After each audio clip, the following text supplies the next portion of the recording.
లూకాసు వార్త 6వ అధ్యాయము.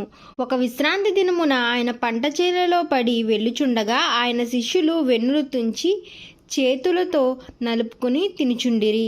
అప్పుడు పరిసయ్యులలో కొందరు, విశ్రాంతి దినమున చేయదగినది మీరు ఎందుకు చేయుచున్నారని వారిని అడుగగా, యేసు వారితో ఇట్లనెను, తానును తనతో కూడా ఉన్నవారును ఆకలిగొన్నప్పుడు దావీదు ఏమి చేసెను, అది అయినను మీరు చదవలేదా? అతడు దేవుని మందిరములో ప్రవేశించి యాజకులు తప్ప మరి ఎవరునూ తినకూడని సుంకపు రొట్టెలను తీసుకొని తిని తనతో కూడా ఉన్నవారికి ఇచ్చెను కదా అనెను.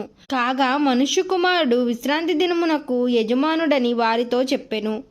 మరి యొక్క విశ్రాంతి దినమున ఆయన సమాజ మందిరంలోనికి వెళ్ళి బోధించినప్పుడు అక్కడ ఊచ కుడి చేయగలవాడొకడుండెను. శాస్త్రులను పరిసయ్యులను ఆయన మీద నేరము మోపవలనని విశ్రాంతి దినమున స్వస్థపరచునేమో అని ఆయనను కనిపెట్టుచుండిరి. అయితే ఆయన వారి ఆలోచన ఎరిగి ఊచ చేయగలవానితో, నీవు లేచి మధ్య నిలువమని చెప్పగా వాడు లేచి నిలిచెను.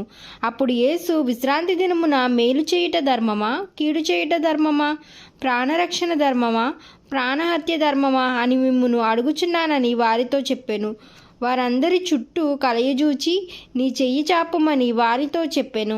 వాడు అలాగు చేయగానే వాని చెయ్యి బాగుపడెను. అప్పుడు వారు వెర్రి కోపముతో నిండుకొని, యేసుని ఏమి చేయుదమా అని ఒకరితోనొకడు మాట్లాడుకొనిరి. ఆ దినములయందు ఆయన ప్రార్థన చేయుటకు కొండకు వెళ్ళి దేవుని ప్రార్థించుటయందు రాత్రి గడిపివేసెను.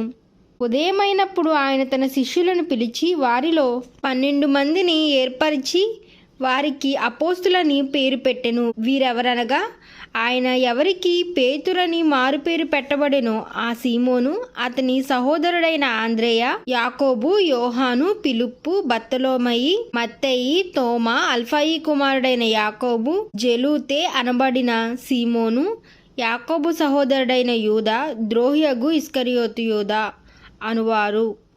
ఆయన వారితో కూడా దిగివచ్చి మైదానము మీద నిలిచినప్పుడు ఆయన శిష్యుల గొప్ప సమూహము ఆయన బోధ వినుటకు తమ రోగములను కుదుర్చుకొనుటకు యూదా దేశము నుండి, యెరూషలేము నుండి, తూరు సీదోను పట్టణముల సముద్ర తీరముల నుండి వచ్చెను. బహుజన సమూహము అపవిత్రాత్మల చేత బాధపడిన వారును వచ్చి స్వస్థత నొందిరి. ప్రభావము ఆయనలో నుండి బయలుదేరి అందరినీ స్వస్థపరచుచుండెను గనుక జనసమూహం అంతయు ఆయనను ముట్టవలనని యత్నము చేసెను. అంతటా ఆయన తన శిష్యుల తట్టు పారచూచి ఇట్లనెను, బీదలైన మీరు ధన్యులు, దేవుని రాజ్యము మీది. ఇప్పుడు ఆకలిగొనుచున్న మీరు ధన్యులు, మీరు తృప్తిపరచబడుదురు.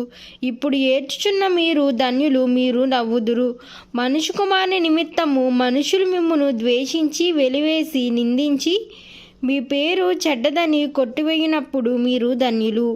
ఆ దినముందు మీరు సంతోషించి గంతులు వేయుడి. ఇదిగో మీ ఫలము పరలోకమునందు గొప్పదయ్యున్నది. ఇదిగో మీ ఫలము పరలోకమందు గొప్పదయ్యుండును. వారి పితరులు ప్రవక్తలకు అదే విధముగా చేసిరి. అయ్యో ధనవంతులారా, మీరు కోరిన ఆదరణ మీరు పొందియున్నారు. అయ్యో ఇప్పుడు కడుపు నింపుకున్న వారులారా, మీరు ఆకలిగొందురు. అయ్యో ఇప్పుడు నవ్వువారులారా, మీరు దుఃఖించి ఏడ్తురు. మనుషులందరూ మిమ్మును కొట్టినప్పుడు మీకు శ్రమ. వారి పితరులు అబద్ధ ప్రవక్తలకు అదే విధముగా చేసిరి. వినుచున్న మీతో నేను చెప్పునదేమనగా, మీ శత్రువులను ప్రేమించుడి, మిమ్మును ద్వేషించు వారికి మేలు చేయుడి, మిమ్మును శపించు వారిని దీవించుడి, మిమ్మును బాధపరచు వారి కొరకు ప్రార్థన చేయుడి.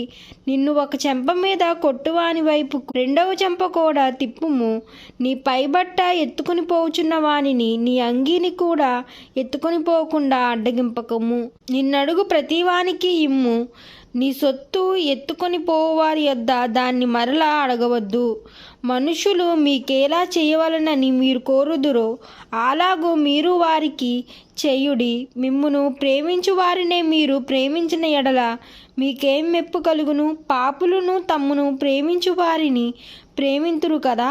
మీకు మేలు చేయు వారికే మేలు చేసిన ఎడల మీకేం మెప్పు కలుగును? పాపులను అలాగే చేతురు కదా.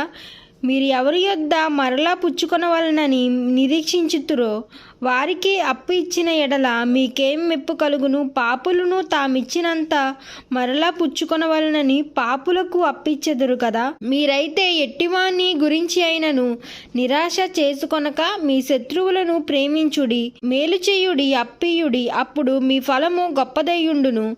మీరు సర్వోన్నతుని కుమారులయ్యుందురు. ఆయన కృతజ్ఞత లేని వారి ఎడల దుష్టుల ఎడలను ఉపకారి అయ్యున్నాడు. కాబట్టి మీ తండ్రి కనికరము గలవాడై ఉన్నట్టు మీరును కనికరం గలవారై ఉండుడి. తీర్పు తీర్చకుడి, అప్పుడు మిమ్మును గూర్చి తీర్పు తీర్చబడదు. నేరము మోపకుడి, అప్పుడు మీ మీద నేరం మోపబడదు. క్షమించుడి, అప్పుడు మీరు క్షమింపబడుదురు. ఇయ్యుడి, అప్పుడు మీకు ఇయ్యబడును. అణచి కుదిల్చి దిగజారునట్లు మనుషులు మీ ఒడిలో కొలుతురు. మీరు ఏ కొలతతో కొలుతురో ఆ కొలతనే మీకు మరలా కొలవబడునని చెప్పెను. మరియు ఆయన వారితో ఈ ఉపమానము చెప్పెను. గుడ్డివాడు గుడ్డివానికి దారి చూపగలడా? వారిద్దరును గుంటలో పడుదురు కదా. శిష్యుడు తన బోధకుని కంటే అదుకుడు కాడు. స్థిరుడైన ప్రతివాడును తన బోధకుని వలె ఉండును. నీవు నీ కంటిలో ఉన్న దూలమును ఎంచక నీ సహోదరుని కంటిలో ఉన్న నలుసును చూడనేలా? నీ కంటిలో ఉన్న దూలమును చూడక నీ సహోదరునితో, సహోదరుడా, నీ కంటిలో ఉన్న నలుసును తీసివేయమని నీవేలా చెప్పగలవు? వేషధారి, మొదట నీ కంటిలో ఉన్న దూలమును తీసివేయుము, అప్పుడు నీ సహోదరుని కంటిలో ఉన్న నలుసును తీసివేయుటకు నీ తేటగా కనబడును. ఏ మంచి చెట్టును పనికిమాలిన ఫలము ఫలింపవు, పనికిమాలిన చెట్టు మంచి ఫలములు ఫలింపవు. ప్రతి చెట్టు తన ఫలము వలన తెలియబడును. ముండ్ల పొదలలో అంజూరపు పండ్లు ఏరుకొనురు, కొరింద పొదల్లో ద్రాక్ష పండ్లు కొయ్యరు. సజ్జనుడు తన హృదయమును మంచి ధననిధిలో నుండి సద్విషయములను బయటికి తెచ్చును. దుర్జనుడు చెడ్డ ధననిధిలో నుండి దుర్విషయములను బయటికి తెచ్చును. హృదయము నిండియుండు దాన్ని బట్టి ఒకని నోరు మాట్లాడును. నేను చెప్పు మాటల ప్రకారము మీరు చెయ్యక ప్రభువా ప్రభువా అని నన్ను పిలుచుట ఎందుకు? నా యొద్దకు వచ్చి నా మాటలు విని వాటి చొప్పున చెయ్యు ప్రతివాడు ఎవరిని పోలియున్నాడో మీకు తెలియజేతును. వాడు ఇల్లు కట్టవలనని ఉండి లోతుగా త్రవ్వి బండ మీద పునాది వేసిన వానిని పోలియుండును. వరద వచ్చి ప్రవాహము ఆ ఇంటి మీద పడగా వడిగా కొట్టెను. అది బాగుగా కట్టబడినందున దాన్ని కదల్చలేకపోయెను. అయితే నా మాట వినియు చెయ్యనివాడు పునాది వేయక నేల మీద ఇల్లు కట్టుకుని వాన్ని పోలియున్నాడు. ప్రవాహము దాని మీద వడిగా కొట్టెను, అది కూలిపడెను. ఆ ఇంటి పాటు గొప్పదని చెప్పెను. ఆమేన్.